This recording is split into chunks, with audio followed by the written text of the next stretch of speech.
आज के स्ट्रेटेजी को बेहतर तरीके से समझने के लिए सबसे पहले हम इंडिकेटर सेक्शन में जाएंगे और यहां पर आप लिखिए trend target. Trend target by Algo Alpha आपको यहां पर दिखाई दे रहा है, ये वाला trend target by Algo Alpha. हम इसको अपने चार्ट पे लगा लेंगे। चलिए, हमने इसको अपने चार्ट पे लगा लिया है। अब इसमें जो खास बात है, पहले उस बारे में पहले चर्चा कर लेता हूं। इस इंडिकेटर की सबसे बड़ी खासियत है कि ये आपको टारगेट, यहां पर देखिए, एंट्री देता है सबसे पहले, फिर टारगेट देता है तीन तीन। आपको जितना भी टारगेट अच्छा लगता है, एक टारगेट अच्छा लगता है, जैसे यहाँ पे मार्केट पहुंचा, आप यहीं से एग्जिट कर सकते हैं। फिर टारगेट 2 दिया, अगर आपको टारगेट 2 तक वेट करना है आप वहां तक वेट कर सकते हैं। टारगेट 3 दिया, टारगेट 3 तक वेट कर सकते हैं। और इसके बाद SLB है कि मार्केट आपको SLB, ये इंडिकेटर आपको SLB दे रहा है कि अगर यहां तक पहुंच जाता है तो आप फिर मार्केट से अलविदा कह सकते हैं। और अगर आप इतना शानदार कि आपको तीनों चीजें दे रहा है, टारगेट भी दे रहा है, कहां से एंट्री करना है वो भी बता रहा है, और साथ में आपको SLB कहां पे ले सकते हैं वो भी दे रहा है। लेकिन अगर आप थोड़ा सा पीछे आते तो आपको यहाँ पे लगातार ये दिखाई देता है कि मार्केट आपको यहाँ पे बहुत बार, कई बार, थोड़ी थोड़ी देर में एक एक एंट्री दे रहा है। ऐसे वक्त पे हम सिर्फ और सिर्फ इसी इंडिकेटर पे रिलाय ना होके, निर्भर ना होके, हम और एक यहाँ पे इंडिकेटर का इस्तेमाल करेंगे जिसके सहारे हम इस इंडिकेटर के साथ बहुत अच्छा तालमेल बिठा पाएंगे। उसका नाम है two moving average with zone colouring. आप जैसे यहाँ पे लिखते हैं टू, थोड़ा सा वक्त लग सकता है, कभी कभार ऐसा होता है कि वक्त लगता है। आ गया है, यहाँ पर देखिए two moving averages with zone colouring. इसको मैं यहाँ पे चार्ट पे लगा लेता हूँ।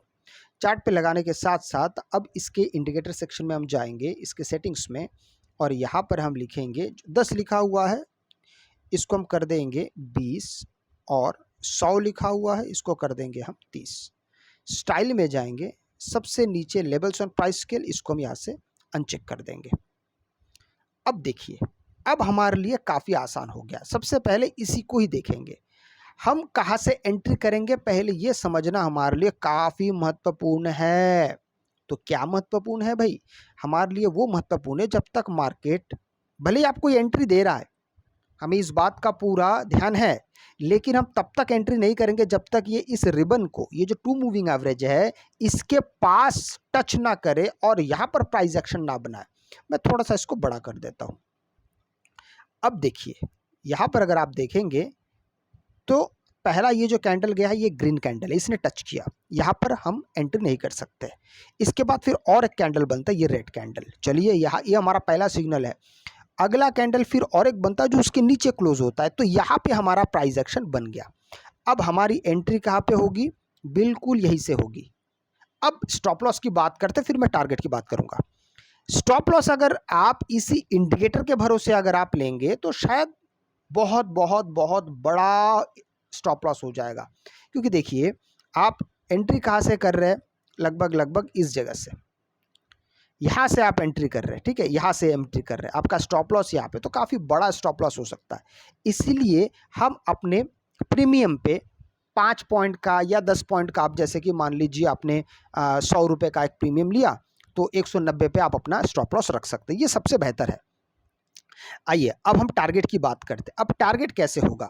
चूंकि इस इंडिकेटर ने आपको पहले ही टारगेट देना शुरू कर दिया है, तो आप कहाँ से एंटर कर रहे हैं? टारगेट नंबर 2 से। पर इसका कहते ये मतलब नहीं है कि इसने जो टारगेट दिया मार्केट वहीं से जाएगा और वहां से फिर रिवर्स हो जाएगा, ऐसा नहीं है। अब यहां से आपका खुद का टारगेट आपको लगाना पड़ेगा। आप कितना टारगेट ले सकते हैं वो आपकी क्षमता पे है। अब क्षमता कैसी होगी? अगर मैं प्रीमियम के हिसाब से बात कर रहा हूं, अगर 100 रुपये का प्रीमियम है तो 90 रुपये पे मैं अपना स्टॉप लॉस रख रहा हूं, मान लीजिए 10 रुपये। और अगर 100 रुपये का प्रीमियम मैंने खरीदा है तो करीबन 130 पे या फिर 120 पे मैं अपना जो टारगेट है उसको रख सकता हूँ, ताकि हमारा 1:2 या 1:3 वाला टारगेट हमारे से अचीव हो जाए। अब देखिए, अगर आप देखेंगे तो यहाँ से मार्केट ने क्या किया है, आपकी एंट्री यहाँ पर होती है, धीरे धीरे धीरे धीरे क्रमशः मार्केट फिर एक कैंडल तो नीचे बहुत बड़ा बना था, मतलब नीचे आया, यहाँ पे आया, फिर ऊपर चला गया, फिर धीरे धीरे मार्केट अभी ऐसे नीचे जा रहा है। आपको समझ में आ गया होगा। अभी और भी देखते हैं। जहाँ से हम एंटर कर सकते थे। लेकिन एक बात याद रखिए, जैसे कि यहाँ पर देखिए आप, यहाँ पे एंट्री मिल रहा है, लेकिन जब तक मार्केट एक, इसी को कहते हैं हम एक बार रीटेस्ट होना, कि मार्केट एक बार यहाँ से फिर से उछाल ले ले, तो उस उछाल से हम ज़रूर काम कर पाएंगे। तो यहाँ पे एक रीटेस्ट के लिए आया, फिर यहाँ से एंट्री करके यहाँ तक पहुँच सकते हैं। लेकिन अगर आपने शुरुआत से टारगेट्स बड़े रखने शुरू किए तो उसका नतीजा भी वैसे ही होता है। जैसे मान लीजिए आपने यहाँ से एंट्री किया, अगर आपने यहाँ पे एग्जिट नहीं किया तो ये फिर धीरे धीरे आपका स्टॉप लॉस हिट कर सकता है। कहने का मतलब क्या है कि आपका टारगेट शुरुआत से छोटा रखिए। अगर आपको वीडियो अच्छा लगे तो लाइक से सब्सक्राइब जरूर कीजिएगा। आपसे मैं अगले वीडियो मिलता, तब तक के लिए जय हिंद।